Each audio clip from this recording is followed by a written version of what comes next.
Bonjour à tous et bienvenue pour ce nouvel épisode de la ferme de Roxana, l'histoire d'un petit élevage de chèvres angora, mais également d'un lieu de vie en quête d'autonomie. Les mois de mai et de juin ont été très pluvieux, mais malgré ça, les chèvres se portent bien et les chevreaux grandissent. Ils pâturent paisiblement à côté de leur mère et de fois même, ils montent sur leur dos.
De nouveaux pensionnaires sont arrivés sur la ferme, 4 poules pondeuses de race Wyandotte et 10 poulets de chair.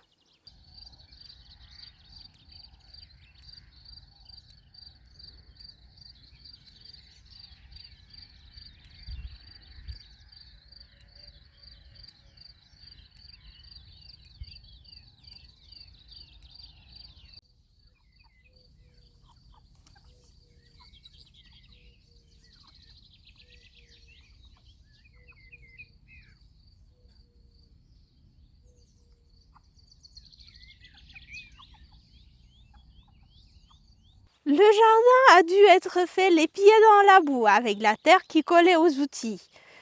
Impossible d'entrer avec un tracteur, donc on a dû travailler directement sur le labour avec les outils à main, des binettes, des bêches, etc. Malgré tout, je suis très contente parce que l'effort a bien payé et les petits plants sont très bien développés et ils ont bien profité avec la pluie.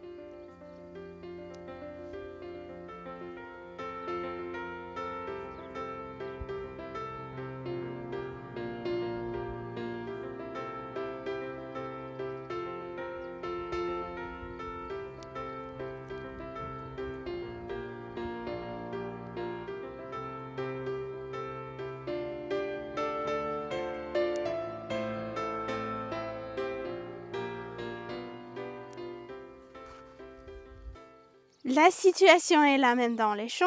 Nous avons été obligés de semer 3000 mètres carrés à la main de maïs, du maïs dur pour nos poules, nos lapins, nos chèvres, voilà. Impossible de passer le tracteur. On a fait comme on a pu. Voilà, on espère que ce ne soit pas envahi par les mauvaises herbes avant que ça pousse. Et on espère une très belle arrière-saison pour pouvoir profiter de notre travail. Bien évidemment, j'ai dû laisser de côté la maçonnerie de mon accès pour les personnes à mobilité réduite. Donc le chantier est complètement envahi par l'herbe. Si jamais vous faites un chantier comme moi de maçonnerie de pierre, n'oubliez surtout pas de mettre une bâche par-dessous vos pierres parce que maintenant je peux même pas passer la débroussailleuse tellement il y a de la pierre partout, étalée pour que je puisse voir, de base, mes pierres. Mais maintenant ça me rend pas service, donc oubliez pas la bâche s'il vous plaît, si jamais vous entreprenez la même chose. Par contre, il y en a certains à qui la situation semble profiter.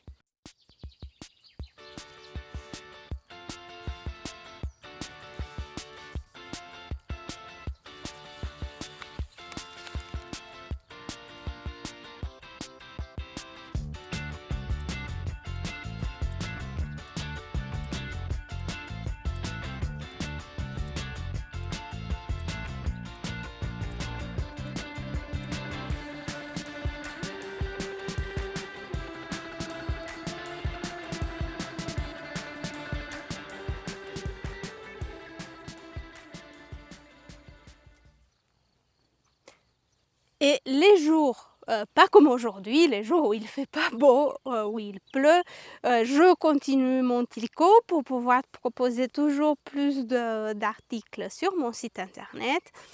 Et aujourd'hui, je vais partager encore un tuto de tricot avec vous.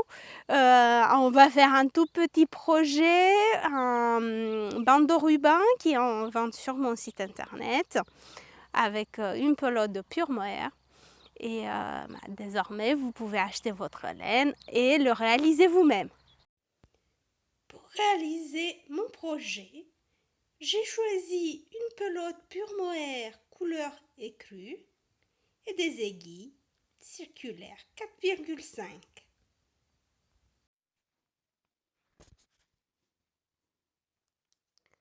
Je vais commencer par monter 28 mailles.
Ensuite, je vais tricoter 50 cm de côte.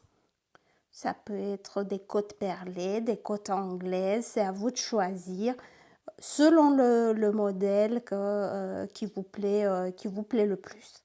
Voilà, l'essentiel c'est que ce soit une longueur de 50 cm pour une taille M. Pour les autres tailles plus petites ou plus grandes, je vous conseille de vous référer à ma vidéo comment mesurer un bandeau. C'est une vidéo courte. Ou tout simplement mesurer la tête de la personne pour qui vous réalisez le projet. Voilà.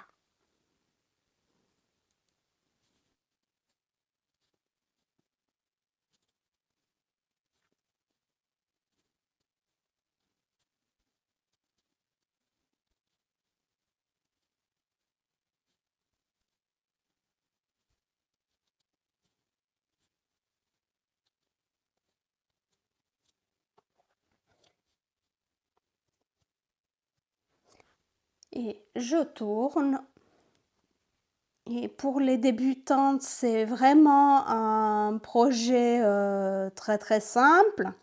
Voilà, une maille en droit, une maille envers pendant 50 cm. c'est pas du tout compliqué. Une fois que j'arriverai au bout, je vais vous montrer comment je couds parce que la difficulté c'est pas très difficile, mais ce qu'il faut vraiment voir dans ces modèles, c'est la manière dont on réalise la couture finale pour avoir l'aspect turban du bandeau.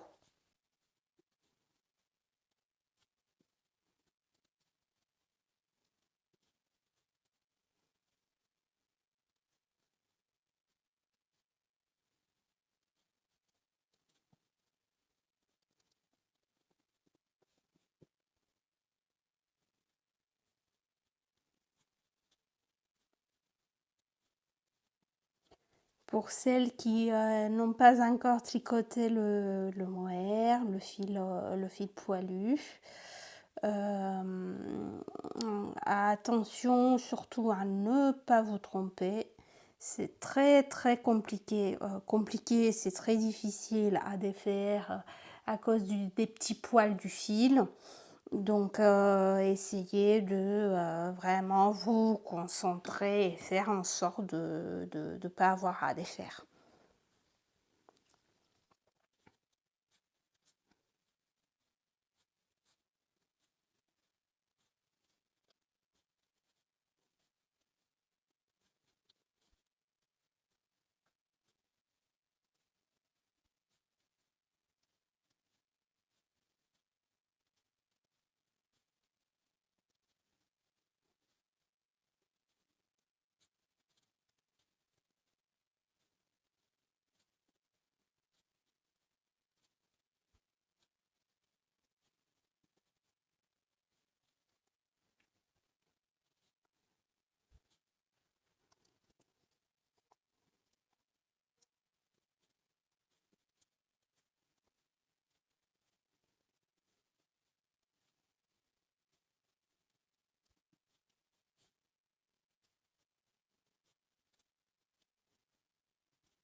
Voici le bandeau à mi-chemin. Jusqu'ici, j'ai travaillé 27 cm et à la fin, ce sera un bandeau de 50 cm, c'est-à-dire une taille moyenne.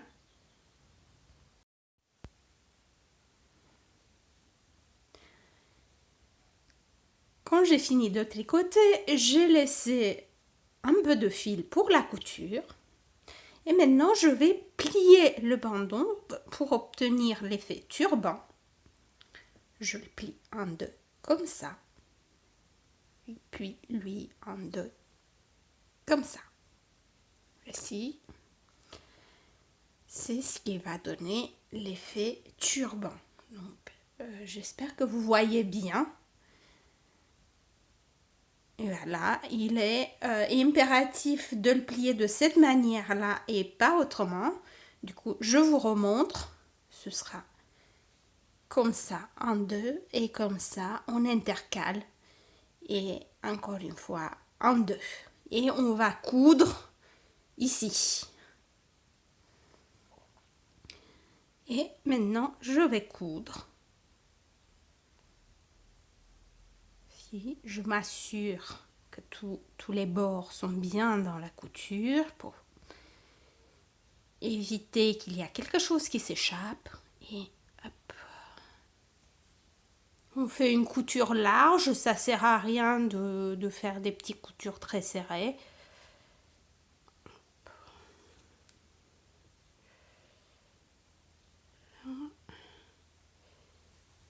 Et je vais jusqu'au bord. Voici.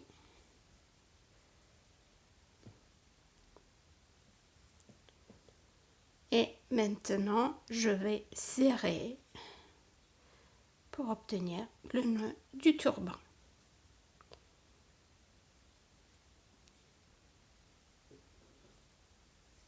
Je serre. Et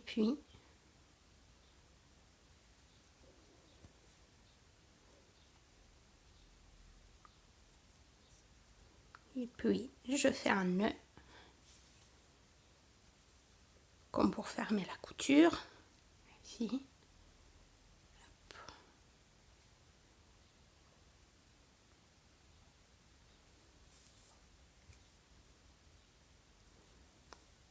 Puis voilà, ça bougera pas.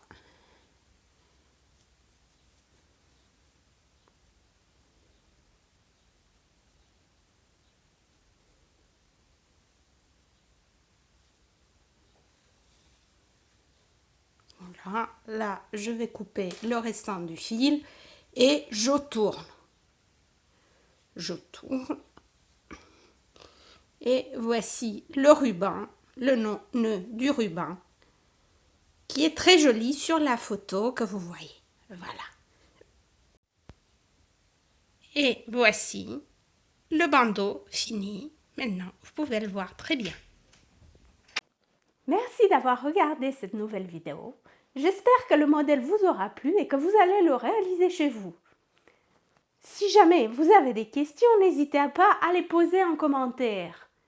En attendant, je vous dis à bientôt pour des nouveaux épisodes de la vie de la felle.